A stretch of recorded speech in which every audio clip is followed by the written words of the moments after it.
What's up? You got your boy Dyreck, aka Native Shades, reminding you to like and subscribe.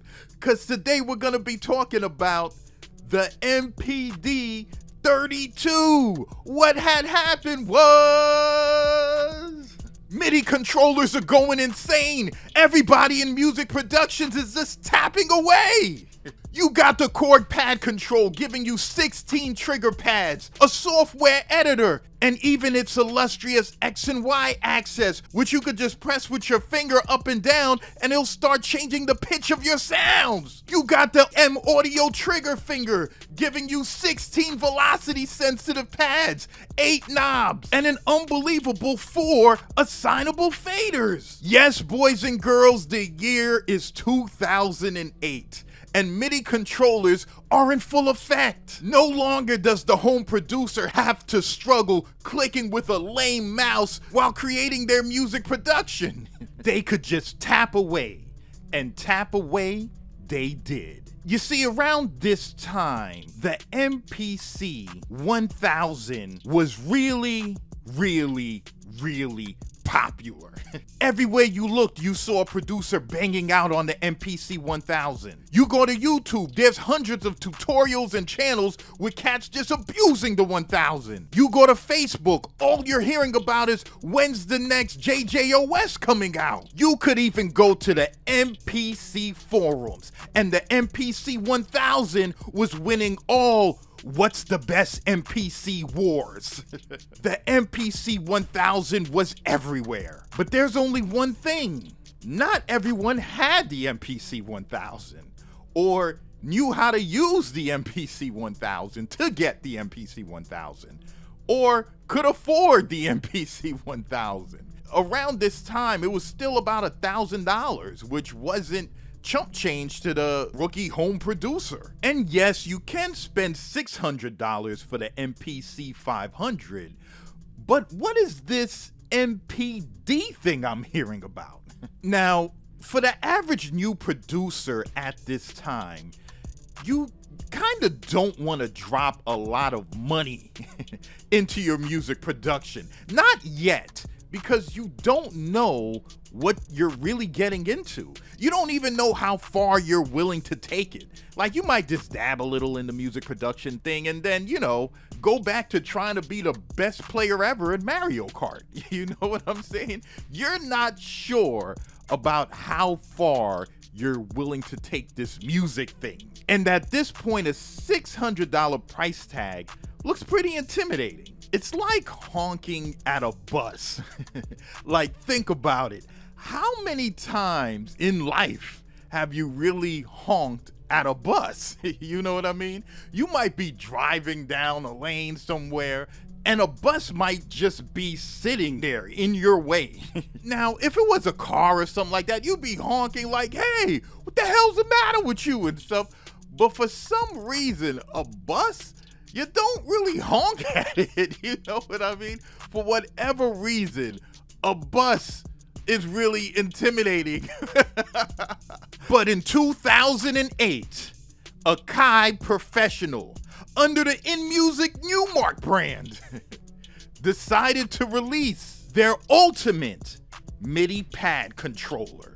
And that was the Akai Mpd 32. You're getting a MIDI over USB performance pad controller for DJs, programmers, producers, and other musicians. The Mpd 32 was built around the controls and technology of the industry standard Akai MPC, featuring 16 velocity sensitive pads, 8 assignable Q-Link faders, knobs, and buttons, and a dedicated set of transport controls. The Mpd 32 also had key MPC features like note repeat, swing, and full level and 16 levels. So now you could play your samples pitched up like a keyboard. Wow! Each of the MPD32's Q links can access 3 different types of parameters for a total of 72 real-time Q link controls. The MPD32 also has 2 assignable foot switch inputs and an expression input for even more ways to control your devices with the MPD32.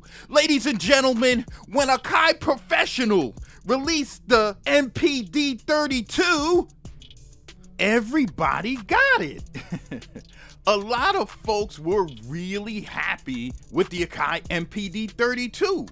First of all, it was immediate. It was intuitive. You knew what everything did and what everything was about. Some pad controllers out there, they make so complicated and you don't really know all the features, or you gotta go into the editor librarians to edit this and fix this and assign that.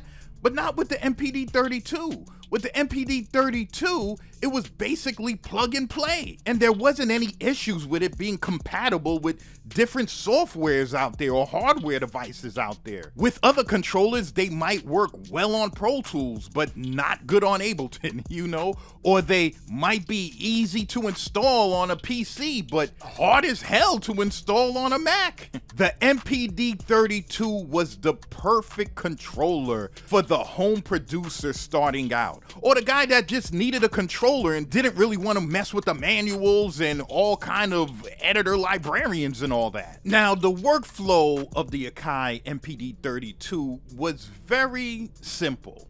Like, let's say if you wanted to use the note repeat button, you would just hold down note repeat and press the pad. If you want to change the time division, just press the time division button on top of that and choose one of the time divisions above the pads. To edit with the MPD32, you push edit, move whatever knob or controller you want to be edited, and then push the encoder number and that controller is ready to be edited. In the global menu, you can change the sensitivity of the pads, the threshold of the pads, the curve of the pads, all that. You could also choose whether you want the MPD to sync to your DAW or whatever device you're using, or have that device sync to your MPD.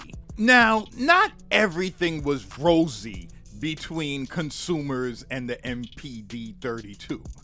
Some folks had an issue with its limited display, like it doesn't really show everything you'd want to see in a MPC-like MIDI controller, and it was kind of small, you know. Some folks had issues with the notorious stiff pads. The MPD pads was almost equivalent to the same pads they used on the MPC 1000, which to some people was the worst part of the MPC 1000. The pads were stiff as hell. You gotta remember, folks, this was a time when consumers didn't really complain too much. You know, this was still kind of new internet. You know what I mean? Like, you didn't have that many crybabies. This is what would happen. You would buy the MPD32, you would get it, the pads would be stiff, and what would you do? You would just go online to MPC stuff and buy some fat pads. You would actually buy pads from a third-party place to solve your problem. But now, no. We are crying to Akai. If Akai was to release an MPC or something like that with bad pads, trust me, there would be 3,000 videos on YouTube complaining about the pads. Now, when the Akai Mpd32 was released in 2008, it was $499. Now that's a lot of money for a MIDI controller. But the thing is, people still brought it. You gotta remember, folks, at this time, there were not a lot of players in the game. You had the M Audio trigger finger or the Korg pad control. These were like the only 2 compatible options. A couple years later, Akai brought down the price to $250, which made even more people buy the Mpd32. A lot of producers use the Mpd32 in their setup. The electronic producer Flying Lotus used the Mpd32. Skrillex used the Mpd32. The Mpd32 just solved the problem for for producers that wanted to bang out with their pads. It was easy to set up, easy to use, and it looked pretty dope. So yeah, folks, that's the Akai Mpd 32. What had happened was... So this is your boy Dyreck, aka Native Shades, reminding you, if you like the work that I do and want to support the channel, consider joining the Patreon page, where you get access to unreleased What Had Happened Was hip-hop reviews, amazing exclusive sounds for your music production, and more. So this is your boy Dyreck, aka Native Shades, reminding you to like and subscribe. And I'm signing off.